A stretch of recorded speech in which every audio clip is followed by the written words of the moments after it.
All right. Good evening, everyone.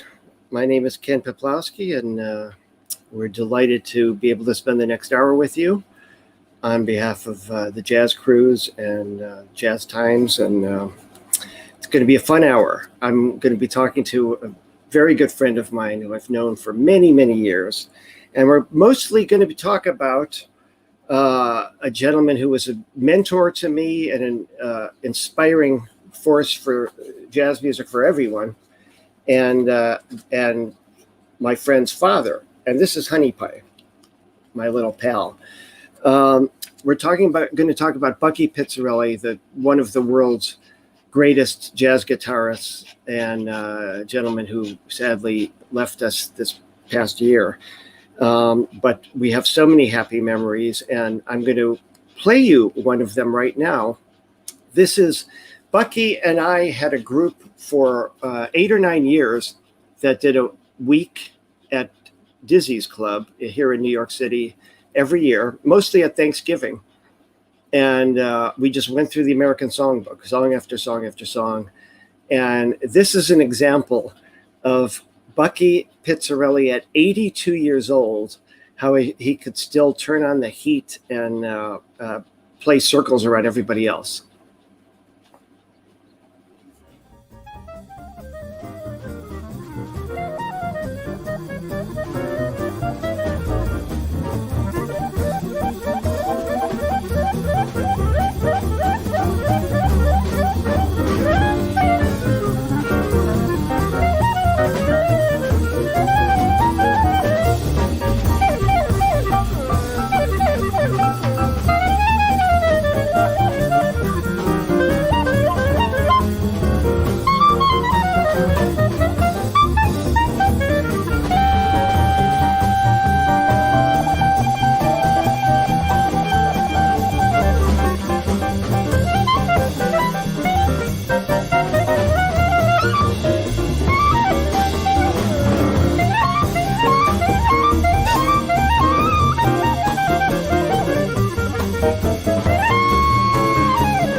Yeah, Bucky Pizzarelli. And here is my pal, Bucky's son, and a gentleman, an author, great singer, great guitarist. And we're going to talk about that too. And welcome, John Pizzarelli. I'm coming to you from where I usually do my puppet show right here. I've done it for many years, and it's been quite successfyour Well, it's nice that you're doing something positive with the Unabomber's cabin. I think that's to your credit. And the puppet show, that's wonderful. Yeah, we usually do that here. It's amazing. It's been a big thing. We've been doing puppet shows Tuesday mornings at 8 on Facebook Live. Yeah. Aren't we all? Yeah. This is what it's come to. We started out pretty quickly. Yeah. How you doing through all this? Oh, great. I'm having the time of my life. This has been the best 5 months of my life. I gotta tell you, I'm thriving. These puppet shows, and I've been doing some lawns. Yeah. And it's really good. Yeah, No, yeah, it's yeah. doing as well as I can do. As you all know, we haven't seen people in 5-6 months now. So Yeah. been Well, a at little least crazy. you have Jessica. I'm sitting here with my dog watching flies die. But, I can only play rock, papers, and scissors with myself. It's a little, and Come I on, win every game though. That's yeah. But it's good to see you, John. I miss you.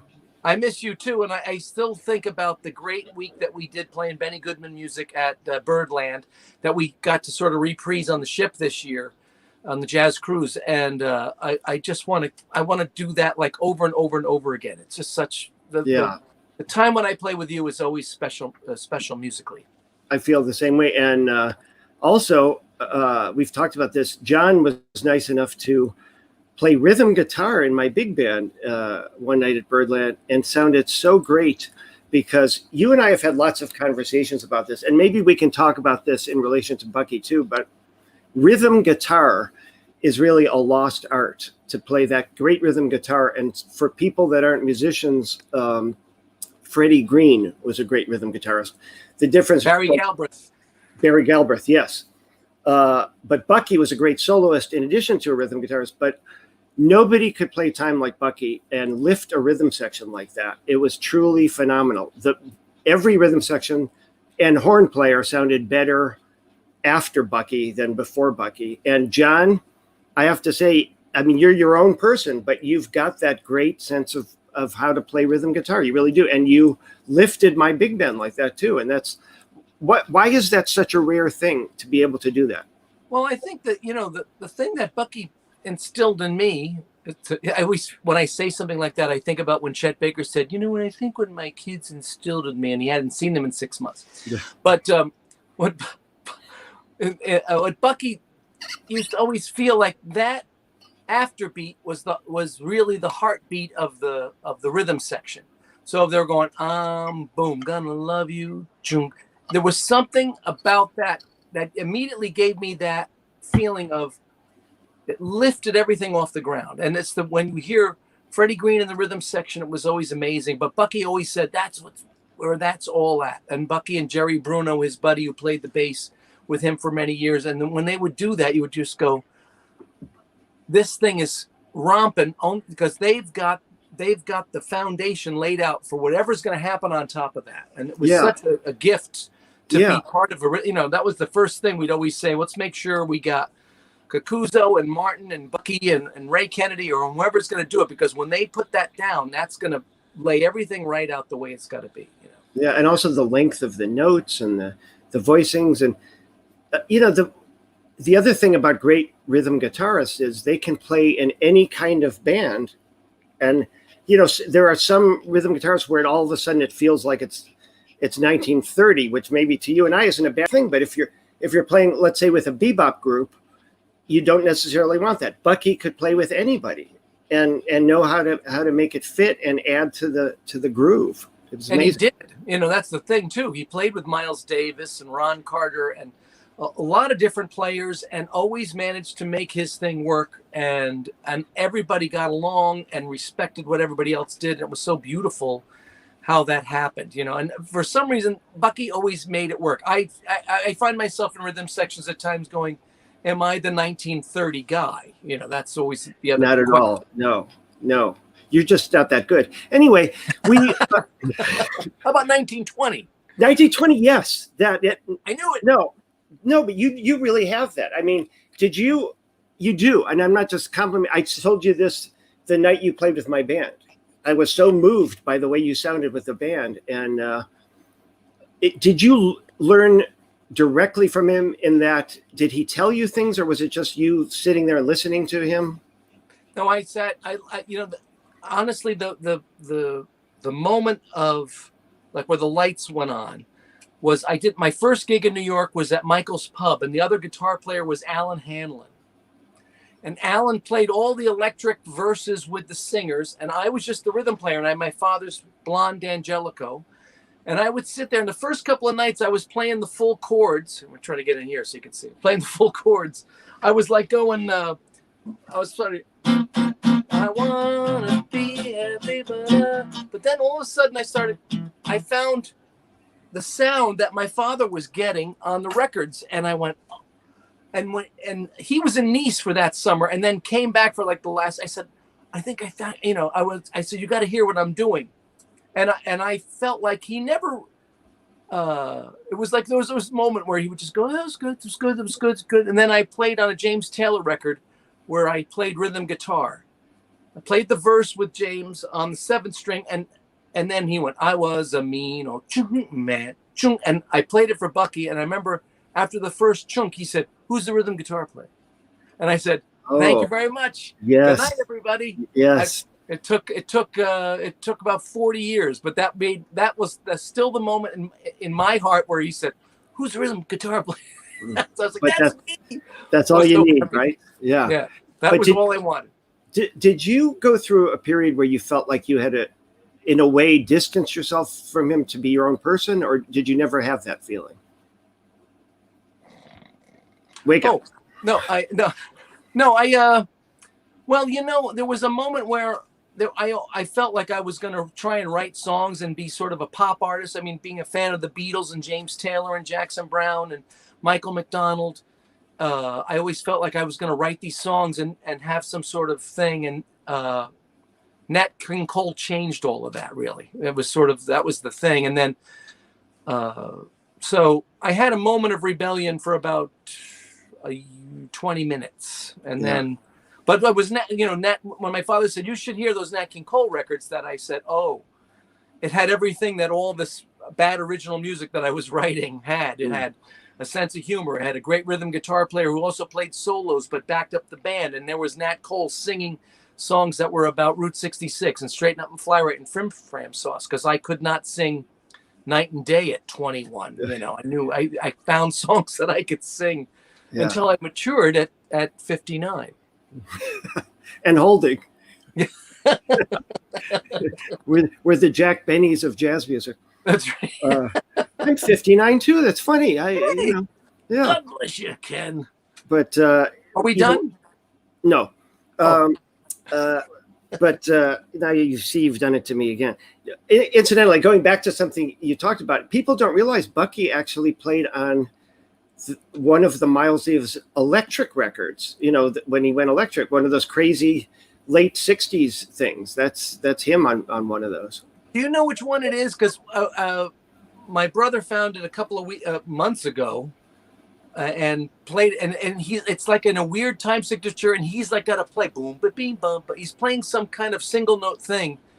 And it's so when you see the credits, it's Ron Carter, Herbie Hancock, Miles Davis, may have been Tony Williams, and Bucky Pizzarelli.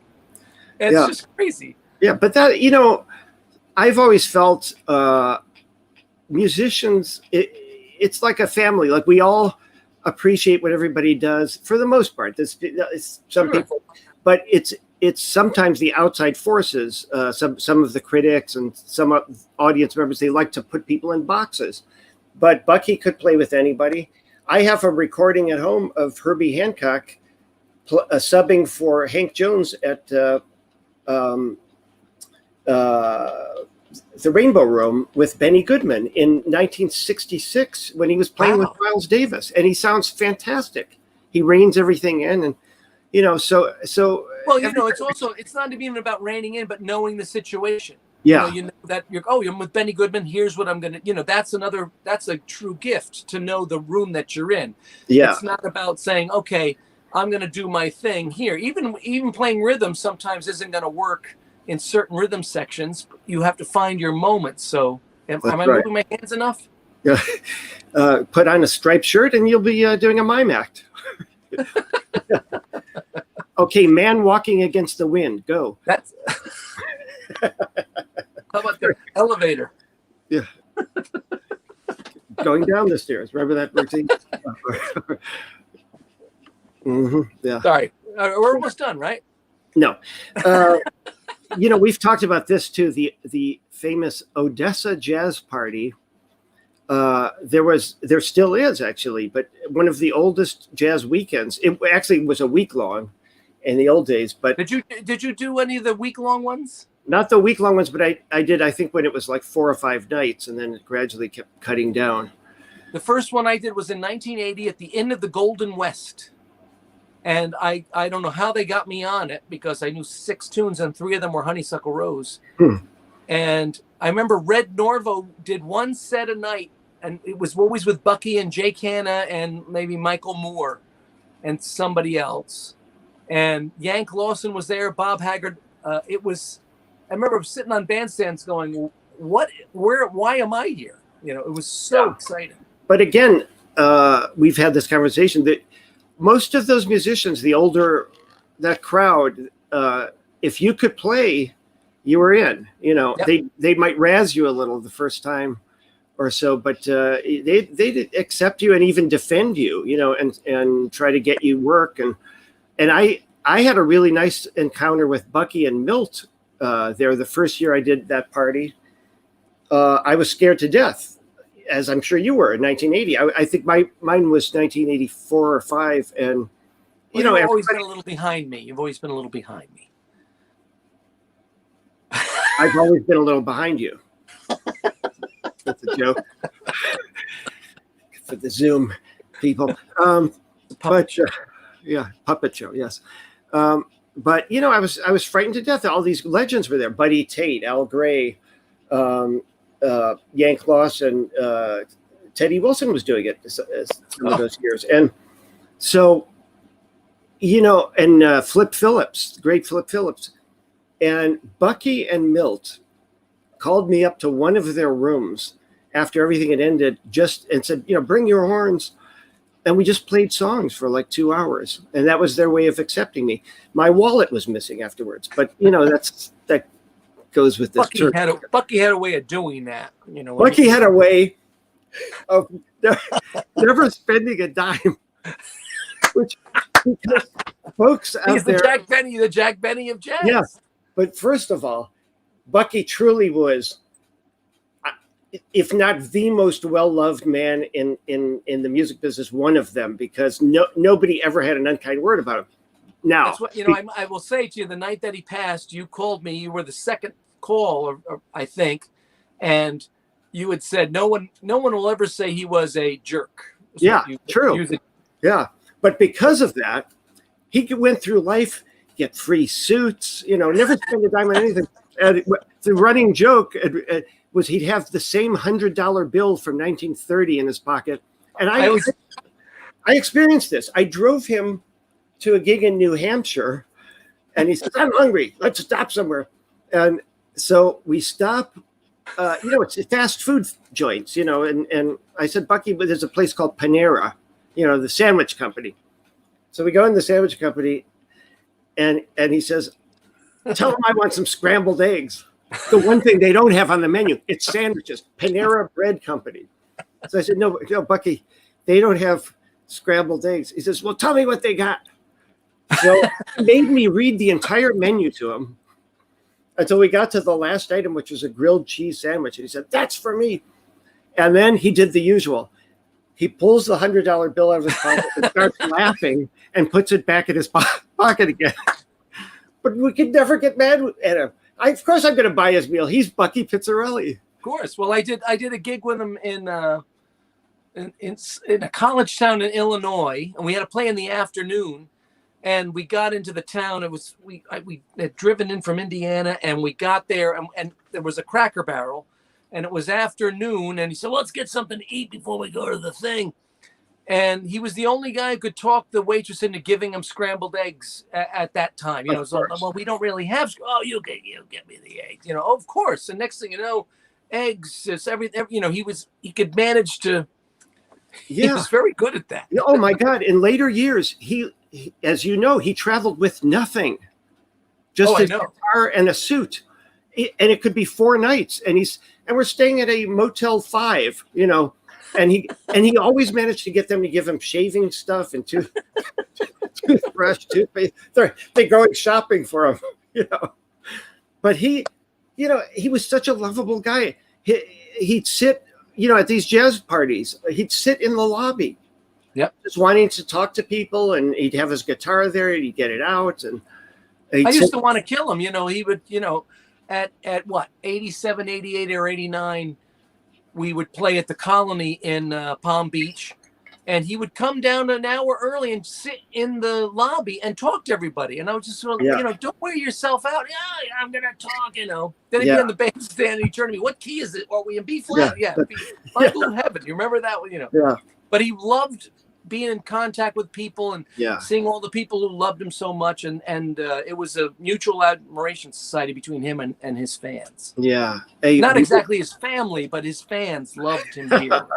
That's right. We just got a message from our friend Jeff Hamilton. It's 1968 was the year Bucky recorded with Miles Davis. Oh, there you go. Thank you, Jeff. And you can go back to the barn now. Yeah. Paradiddles.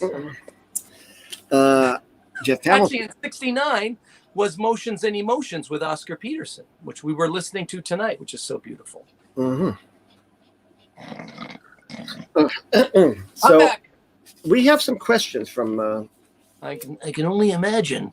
The various. great Karnak is speaking. That's right. From various people here. And, Television, the internet, and Andy Fusco. Name 2 mediums and an extra large.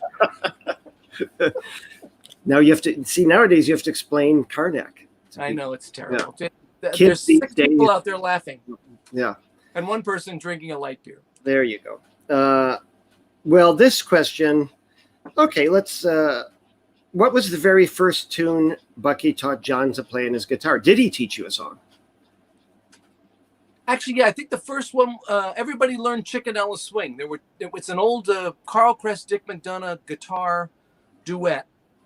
These old they had radio bands, and on the breaks, they would get together. Dick McDonough, who was a very famous guitar player, and Carl Crest, and they would make up these songs, and they gave them funny names. One was called Stage Fright, one was Chickenella Swing. So my sister Mary learned the second part to Chickenella Swing first. Then I learned it.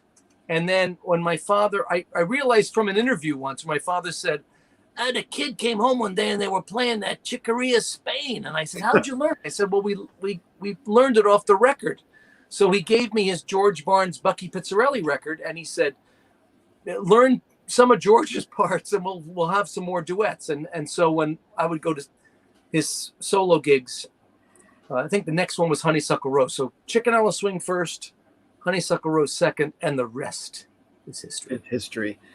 Here, this may be a dumb question, but maybe not. Did you study guitar with anybody else, or did you study just by picking his brain? And you're correct. This is no. I literally just from sitting next to him. It was there's a good picture of it. I sat next to him. That's for Bucky on the left, right? I'm the one with the ball cap. Yeah. But I just got to listen to, I sat with him for years. 10 years, and he would pound out melodies. The song, when somebody would make a request, he would just play the melody and look at me and go, this is the tune. You got to hear the harmonies. It was an amazingly tense but wonderful ear training course that happened. It was just like nothing, and then going like when you got to Odessa, actually, when I went to the Dick Gibson Jazz Festival, how I got into that, I don't know. And then I would sit on the bandstand and I'd look up and there was Bob Haggard. I'd say, Bob, you got to help me out. And Bob would say, it's not a problem. Just listen. And I had already had 3 years of listening to Bucky. And Bob would just play the bass notes to the, and look at me like, you got it. And I'd say, yeah, thank you. It was amazing. Yeah. And I'm sure you've experienced that. Oh but my God. Yeah, it's amazing. The generosity of that generation of players was amazing. Yeah, and actually, it's a good learning experience to be kind of thrown into the water to learn how to swim. It's amazing. I'm not really kidding, but I say it's amazing what fear and adrenaline will do to you on the bandstand. Ruby Braff and Dick Hyman, 2 examples of guys that would like throw me the bridge to a song that I'd never played before, but you've got to do it. So somewhere in the recesses of your brain, you think, okay, where does this go? What key does the bridge go to? Well, see, for you, the hard part was, you had to know the melodies to those things. Luckily for me, I was just about knowing, okay, I can get through the changes of these things. But like all those guys were, thank God, was always like, okay, I'll get through this. Yeah. No, there was. But I think Bucky did that I think Bucky taught me that way because Joe Mooney, he watched Joe Mooney as a kid in Paterson, New Jersey, with his uncle Bobby on guitar, and Gate Friga played bass, Andy Fitzgerald, yes. And he would go to the Sandy's Hollywood in Paterson, and I think because Joe was blind with the accordion, he would say to Bobby on guitar, "Here's what you got to play. Ba-da-da-da-da-da. You got that here." And there was never, and nothing was ever written out. And I used to say to my, "Did you write anything out?" And he was like, "No, we don't write anything out." And I think that was really good too.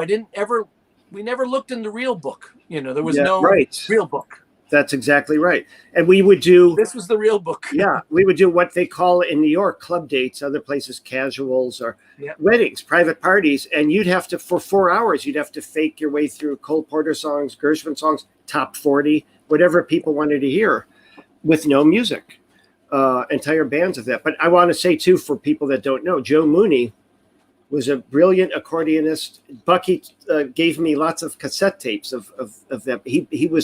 He loved that band. Oh. And it was a great chamber jazz group for its time. If you can find those records, anybody, I'm sure on YouTube you can find them. They're all, and they're available now. Actually, a lot of them are available, and it really is. Also, it changed, like what Paige Cavanaugh was hearing when he heard that band. A lot of bands heard what Joe Mooney was doing because lyrically he was changing things around and making all these jazz arrangements out of tunes. It was quite amazing. Yeah. Hey, what about the 7-string guitar? Tell me about that, and why did Bucky switch to it, and what's the extra appeal of it? Never really understood it. All right, well, that's about it for today. And no, my father heard of George Van Epps, and George Van Epps put that low A on the guitar, so it was a 6-string guitar with a low A bass note, so 7-string. So he could play in different keys. You didn't have to play in guitar keys. You could find D flats and E flats and B flats and B. And my father and Barry Galbraith and Tony Mottola and Alan Hanlon and I can't remember the other guy's name. Kabibble.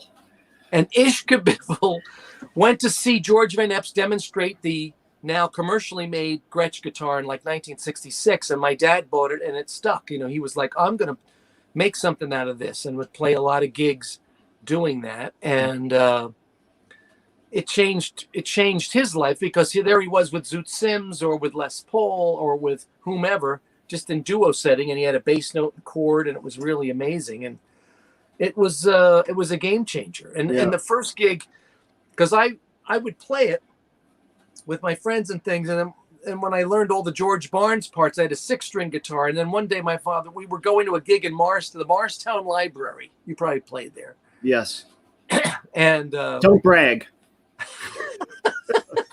But I remember my father said, "Oh, just play the other 7." So he gave me this big Gretsch 7-string, and he had his 7.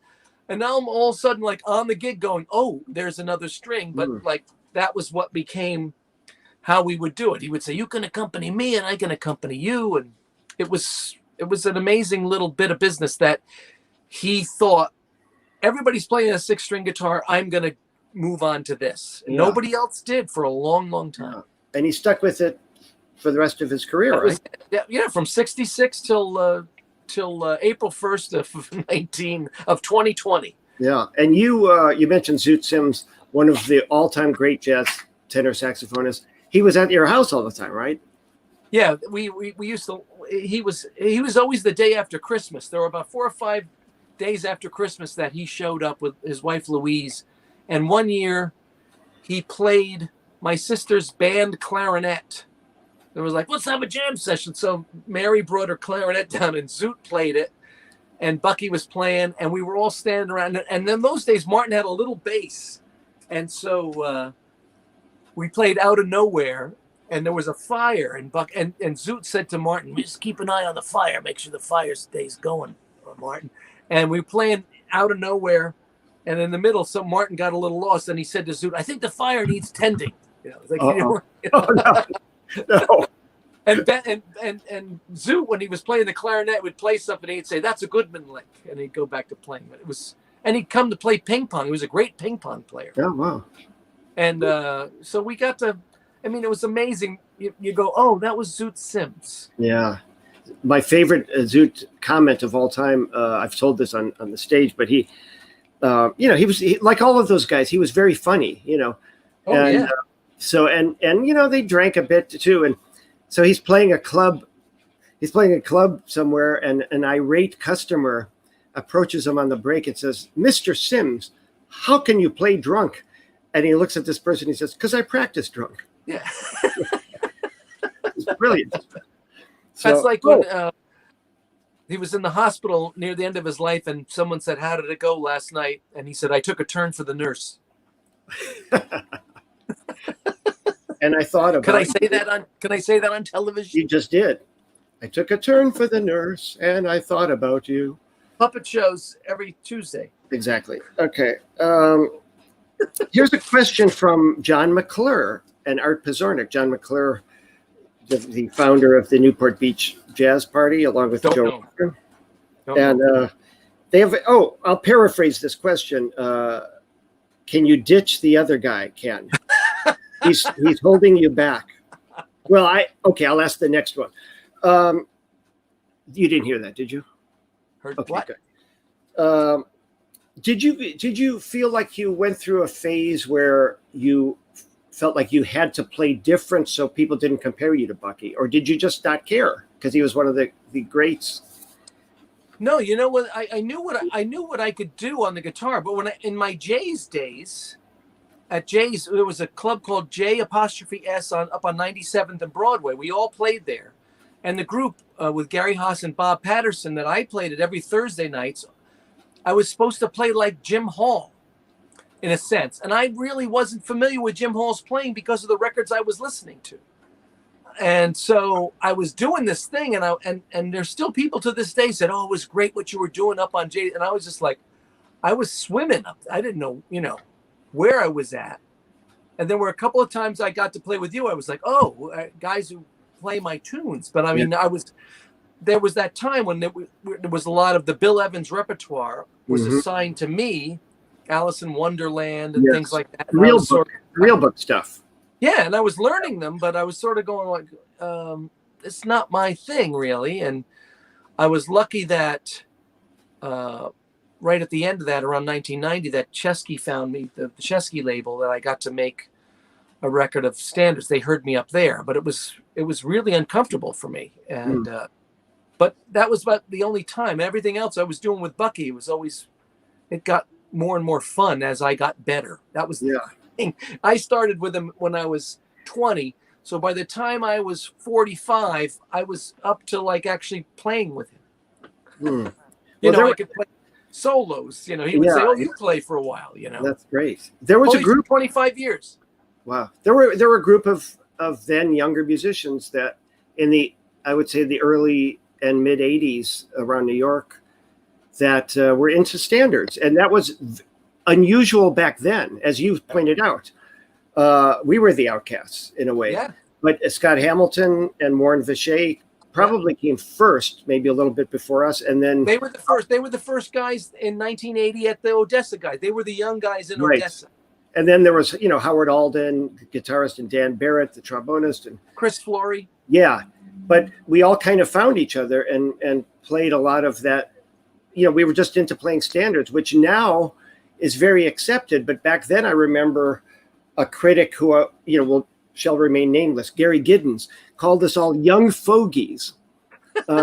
He put us down because we chose to play standards, and thought we were trying to imitate the old people, which we weren't. But that, I always feel like we were following in a style of the music that we loved. And that was the thing. Like I liked Nat Cole, Count Basie, and Oscar Peterson's those trios that they were doing. And we were just trying to follow in that and create something that moved the ball forward. Yeah, exactly. But after a while, I guess all of us, you grow up, you grow older, and you just learn not to even pay any attention to that stuff and go your own path, Right. But now there's a lot of groups into that again, re-exploring all those wonderful songs that have been written. Actually, when I played a jazz festival in Haugesund in 1998, and Jeff Hamilton was on it with me, and Martin and Ray Kennedy and Harry Allen. And when we had the day off, so there was like a jam session, and I realized I started to play, and there were all these guys in tuxedos, and I was playing The Way You Wear Your Hat, I've Got Rhythm. And then when they all started joining, there was a banjo and a violin and everything, and I realized I was the guy playing like the out stuff. Yeah, right. I was like, oh, 1940, you're taking it totally out. Yeah, that's right. Yeah. Okay, we have a question here from Dick Golden, who's a mainstay on the Jazz Cruise and great guy. And he's got a question for me, actually. He says, okay, could you recall some concert or recording studio moments when you and Bucky played together? Well, one, I was on Concord Records for a while, and I did a record called Mr. Gentle and Mr. Cool with Hank Jones and Bucky, and Alan Dawson, I believe, was playing drums, and maybe Mike Moore on bass. But not a bad band. That was, yeah. And again, between Bucky and Hank, it was like sitting in a Cadillac and just letting the car drive itself. Those two made the easiest record date I've ever had in my life. Yeah, and both of them, Hank Jones, as you know, could come up with brilliant instant introductions, clever things, and endings. And when you talk about that White House tape, where it's Hank, Milt Hinton, Benny Goodman, Buddy Rich, and Bucky playing for Reagan and King Hussein. That tape that we have, and the first thing is you hear, there's no set list in Benny's pocket. He just looks over at Hank and he says, how about I Want to Be Happy? And he goes, and like all of a sudden magic happens. And that's the beauty of those guys is you got an 8-bar intro, you got a 4-bar intro, you got an 8-bar solo to play over the bridge. It's not about the 400 choruses, but the way those guys could fill those little moments that were so exciting. That's right. And also they, Bucky and Hank too, and they had so much joy along with confidence in their playing that you could only screw up if you got nervous, Right. Like on that record date, I actually said to myself, just relax and go for the ride, go with these people because they know what they're doing and have the fun. Foundation is there. Yeah. And I did. And it was, I'm proud of that record, but it's really because of them and the energy. The other very brief story, this is years later. I co-led, I was the guest soloist with a band from New Hampshire that did like a 2-month tour playing the Benny Goodman classic arrangements. And I asked Bucky and Derek Smith, the great piano player, who also did those Dizzy's gigs with me. Yeah. But I asked if they could do the very last gig because we were performing in New York. We were in, I forget. It was a theater in Long Island, pretty big house. And I said, can you guys make this date? And I kept telling, and the band was all these younger guys. And I'm not sure they knew who Bucky was. And I kept saying, wait till you hear this guy play rhythm guitar. You won't have experienced this before. He's going to lift the whole big band. Because they were all playing these Benny Goodman arrangements for the first time. And, as you know, it's all about a great sense of time and this call and response stuff. And you have to be on the beat. And so Bucky couldn't even make the rehearsal. He was driving in from Jersey. There was traffic. He says, I know all the songs. Didn't open his book once, played everything from memory and lifted the band. And I could see all the jaws in every chair just drop and hit the floor to hear this guy make such a difference in a big band from the rhythm guitar chair. Yep. Yeah. And that was him. That was Bucky. It was incredible. I have somebody wrote in a question, sadly, your mom passed away very close to when 7 days later. Yeah. The question is, did she have a particular song that she loved to hear you play? And maybe a different question, maybe not. Is there a particular song that makes you feel close to your mother? That's from Nicole Broder. I hope I'm pronouncing that right. Oh, sure. I know Nicole from Seattle. My mother loved The More I See You. She loved the Dick Haymes record, Rain or Shine. It's a beautiful record. Do you know that record? Yes, that's fantastic.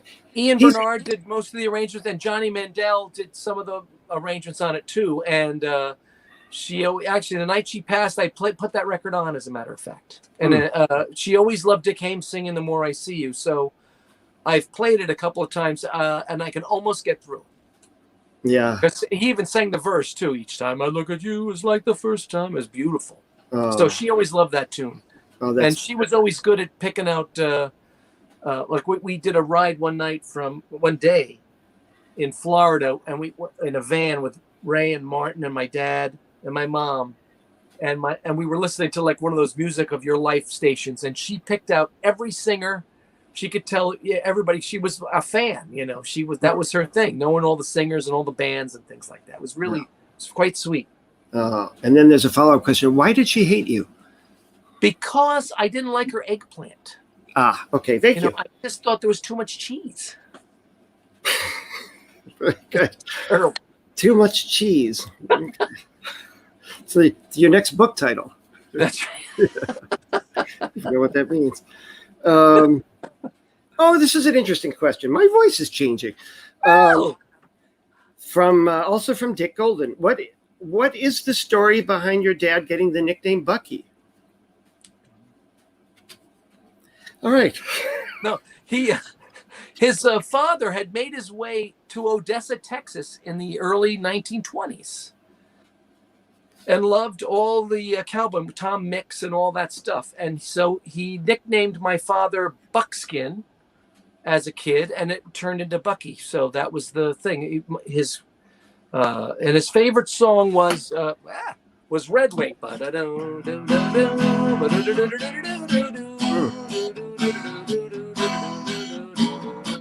He always liked Red Wing, and it was all those cowboy tunes that. So there you have it. And which led to my father making two country and western tunes. Rachel Dombers. She wrote in about that. Yeah. And they made two country and western records, and the funny thing is that Andy Levis was taking guitar lessons with my dad, and he was playing like Darn That Dream, and my father said, well, what songs do you really like? And so he started to play these country tunes. He goes, we're going to make a record. And we made two records. It was quite amazing. And Tommy White from Nashville played beautiful steel guitar on it, and we came up with some wild tunes. It was quite fun. And she wrote in, Rachel Domber, saying Bucky was trying to get Willie Nelson on the CD with us. And she said for the cover, Matt paid $100 to rent a horse for Bucky to sit on and wanted the horse to lift up like Roy Rogers' horse always did, but Bucky wouldn't go for it. Thank God, she says. Probably a good decision there. But we also got to make a lot of great records for Arbors too. Duo records that we made. Once I got to be a decent guitar player, we made a record called Contrasts. There's one called Family Fugue. And there's one. Yeah, there we go. Yeah. And there's one called the Pizzarelli Party that we made that I'm particularly proud of. So, those kind of record labels, as we were coming along, were really important to us. Making music and keeping us employed. Yeah. Oh, Nicole wrote in again saying, I didn't ask that. She's referring to my question about your mother hating you, which is not true. It's just I understand. Nicole, there's no problem. We don't think you know. And she said, tell him Seattle loves him something awful. In the worst way. No, you could handle that one. I'm done. That's right. I love Seattle. We get, I was supposed to be out there this year too, but we're having a lot of fun here with my puppet show. Mm-hmm. Back to the puppet show. Frank Vignola, great guitarist. How are you right now? Senor Wences. You and I are the only ones who get any of the material. Yeah, I know. Art Matrano.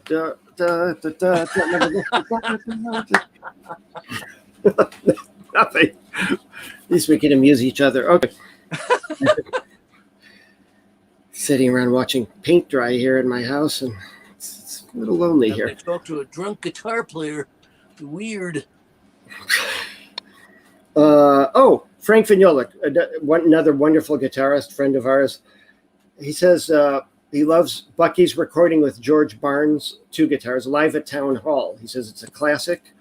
And do you have any special recollections of Bucky and George Barnes? Recollections? Yes, I do have some recollections. Yeah. Actually, that record, they made one in the studio. George was good friends with Phil Ramone, so Phil gave George some recording equipment, and they made a studio recording of Honeysuckle Rose and Blue Skies, Spinning Wheel, We've Only Just Begun, Love Story. It's an amazing little bit of business because George can play the melody on anything, and it was just ridiculous. And Bucky had the 7-string, so they were perfect. And then they go to Town Hall, and there's this guitar night, and they open the night because they got to go work at the St. Regis. So they say, we got to get on first. It's typical Bucky thing. We'll get on, we'll get off. So one whole side of the 2-album set is Bucky and George playing all those songs. And I remember when we'd eat at the dining room table, when they would allow me to eat at the dining room table with them, he said, put some music on. It up when you eat. Let's face it. Come on. Well, it was those were difficult times. Yes. And so I put on the guitar album and I played Honeysuckle Rose, and he said, play it at the right speed. It's too fast. I said, no, that's you guys playing because you got to go to work. And he was like, that can't be us. I said, that's you guys. And that side of music to me is one of the best examples of 2 guitar players getting together and going, here's how we're going to ruin a room. Try and follow us now. It was just brilliant. Just 2 guys, 1 amplifier, boom. And it's just it's one of my favorite things in life to listen to. You talk about Bucky going, that's too fast. A lot of musicians, when they get older, they say things like that because they feel like they can't maybe play those tempos anymore. So when I did those gigs with Bucky, especially the Dizzy's thing, I would push him because I knew he could do it. You heard that tempo on Ring Them Bell. Sure. Because he could do it. And even, he always wanted to play. His repertoire, he had an amazing repertoire of songs. But he would say, you got to give the people what they want to hear. And he'd always do his Honeysuckle Rose thing, sing, sing, sing. Nuage. He'd want to play the Benny stuff, Memories of Savoy. You. Yeah, Savoy, Poor Butterfly. And he'd keep trying to, get me to do this. And I do some of them. But then I called Dream Dancing.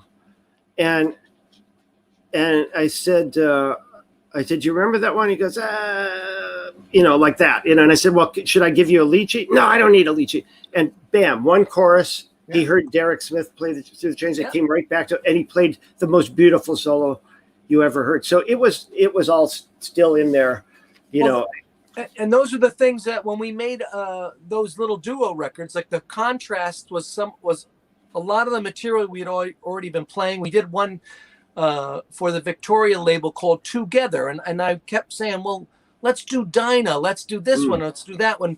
I picked some other things that I had heard him play, but he never played. At Sundown was one that he played with Bud Freeman, and he was sort of like, oh, okay. And I was like, come on, and he was always like, it was amazing what he would do, I know. Never less than brilliant. Yeah.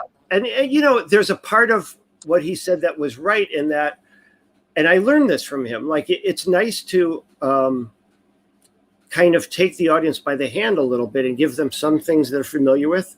And then it's easier to give them some unfamiliar things that way, if you set it up right, it always works. That when we played this duos, we would play a couple of things everybody knew. And then in the middle, all of a sudden we were playing Bick Spiderbeck pieces. Yeah. And he'd find Zez Confrey pieces to play and then get back to closing with the Benny Goodman stuff. He always had figured it out. Yeah, Duke Ellington, of course, was the master of that. He would play the hits. Bookend. Duke Ellington was a musician. I don't know if you're familiar with that name. On the evidence of your recordings, no. But anyway, now I'm going to get comments about that. I'm going to get comments. No, but Duke would bookend his concerts with the hits, and then he plays some difficult new suite that he'd written in the middle, and so that way everything was accepted, you know. My father and George Barnes went up to Duke Ellington's apartment one night and played. They said they sat on the floor with Duke, and he sang the blues for 20 minutes. He just made up blues chorus after chorus, and they all played together. And I was going, and when were you going to tell me that? Right. Like that was always one of those things on a car ride. You're going, should I make a left? He goes, yeah, we played with Duke one night. Excuse me, Duke Ellington? You know, crazy. We have a question from the great bassist vocalist Nikki Perrott. She says, I always enjoyed seeing Bucky's paintings. And how did he get into the paintings? And are there any plans to exhibit them in the future? Good question. A lot of them have made their way into different people's hands now. Everybody when my father, everybody got you. Oh, there's one of them. That's Philippe Petit on a wire walking somewhere. And that one actually has a rip in it. You can actually see that. My father did a lot of wacky paintings late in life, and we used to call it disasters in color. Yes. There's one of them.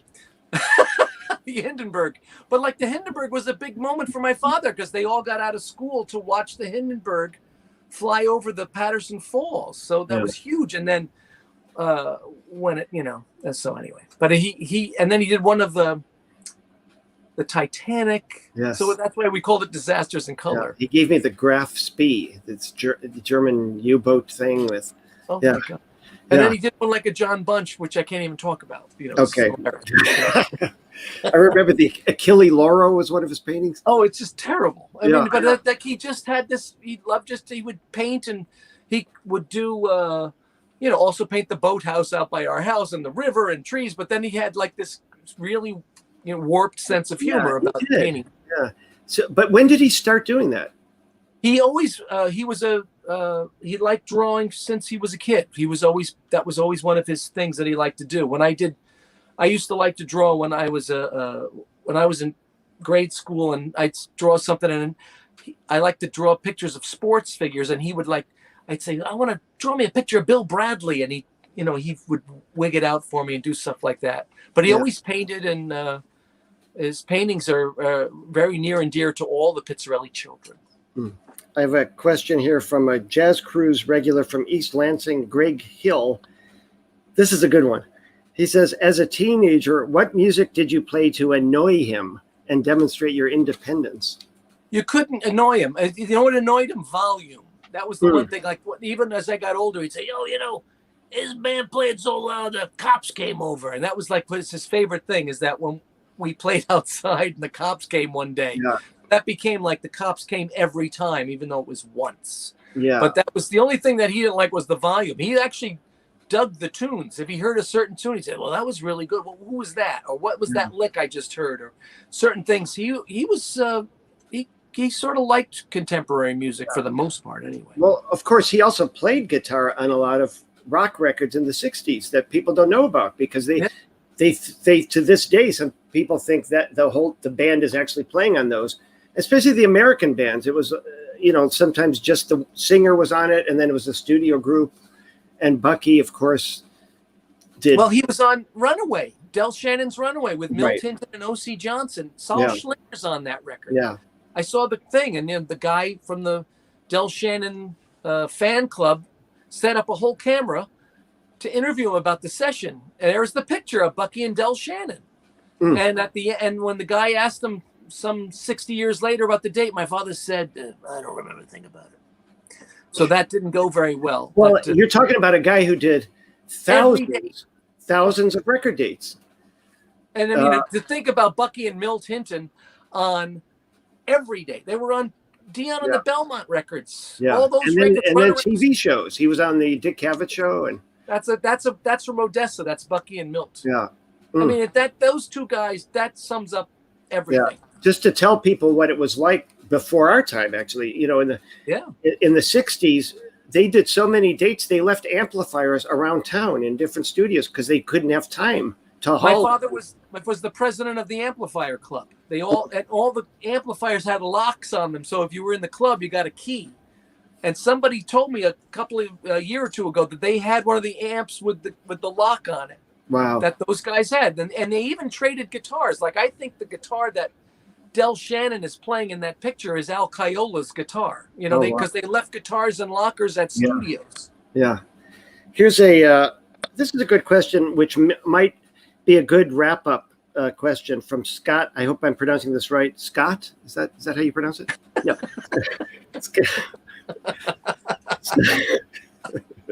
We'll make each other laugh. Thank you so much. This means a lot. Scott Mady. He said, "What insight do you have about your relationship with your father that you may not have realized or appreciated until now?" Oh, you know, I think I figured that out a bunch of years ago. I mean, the best part was thinking as musicians together and talking about music was a big thing. And so, you know, what I managed to do was, when we went to gigs in the 80s, in my car, I had a cassette deck, and I'd make a cassette of all the records that I heard my father on, whether it was with Zoot Sims or Benny Goodman or Joe Venuti or whomever. And I put it in, and we would just drive, and I'd say, I want to listen to this. Yeah, put on some music. And we drive, and then I'd say, why did Joe Venuti like you so much? How'd you get on Joe Venuti? He goes, he heard the box, he heard the guitar. He knew I had that. I was like, oh. You know, the things he told me about Barry Galbraith that I can't even repeat, and just the idea of like that Zoot Sims showed up at my father's solo gig at the Sarabaya for a bunch of years, and my father was like, it was my gig. Zoot Sims wasn't supposed to be there, and when Zoot couldn't make it, he sent Al Cohn, and I was like, Al, it's my gig. There's no sub. You know, and then you drive Zoot home and say it's $1 a pothole or block, whichever's more.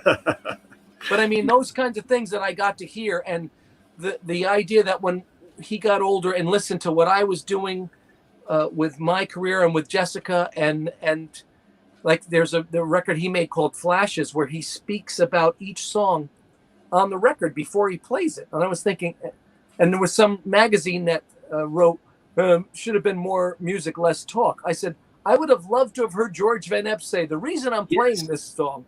Right. You know? Yeah. And I mean, look, you can't love a guy more than I love that guy. He was, he was tops. Yeah. Well, I loved him too, and you know that, and I love you. And it was so great talking to you, getting some insights into this man. And honestly, I'm looking forward to making music with you in front of people. Yeah, soon. I know. Well, I have to say, I wouldn't be where I am today without Bucky, and by that I don't mean without work and almost homeless. I mean, there we are. That's an old picture. But no, but I owe my career to Bucky and Milt and people like that, because really he was so encouraging and so inspirational in so many ways. They all just wanted to make great music and make sure the guys who came in line were ready to do it too.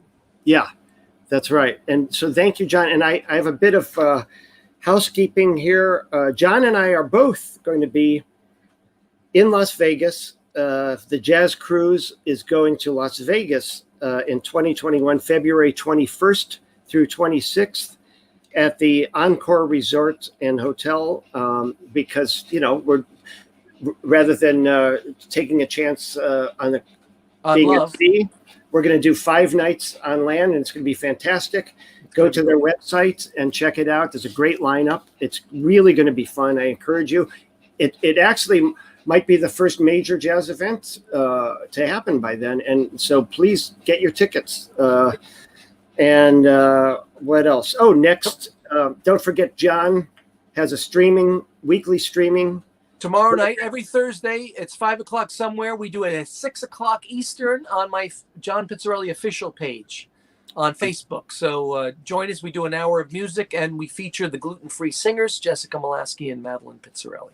That's great. And then I have a streaming thing, 7 o'clock Eastern time on Thursdays, called In the Moment with Glenn Zaleski. And we do classic songs and more obscure songs. And is that before social distancing? That was what caused the pandemic, actually, right? And I talk about the songwriters, and it's really fun. It's fun picking through songs.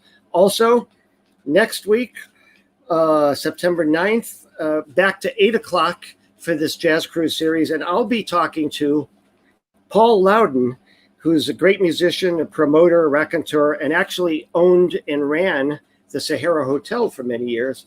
And we're going to be talking about the history of jazz in Las Vegas. And there's a very rich history there, and it's an interesting story. Well, that's amazing. That's going to be great. It's going to be really fun. And so I want to thank you all out there for your support. One more question. Yeah, Where are you on Facebook Live also tomorrow at 7? Well, tomorrow at 7, it's a premiere. We pre-record them, and then we premiere them on Thursdays, and then people write in comments, and I answer live. But that's on Facebook? On Facebook, yes. Right. Than you. So after you can watch John, and then watch my program. Right over. There you go. You prepare the meal during me, and you eat the meal to Ken. There you go. And then lay in bed like a beach whale. And It was Foster Brooks there for a moment. that's right. Well, who remembers that? Besides Jeff Hamilton is watching. But thank you. So we could go on. And Hammer's new record is called "Catch Me If You Can." It's wonderful. All right. And thank you, folks. Stay safe out there. And we both hope we can see you in person next time. And hey, thanks, Kenny. This was really great. Soon. It was so much fun. Thanks, John. You bet.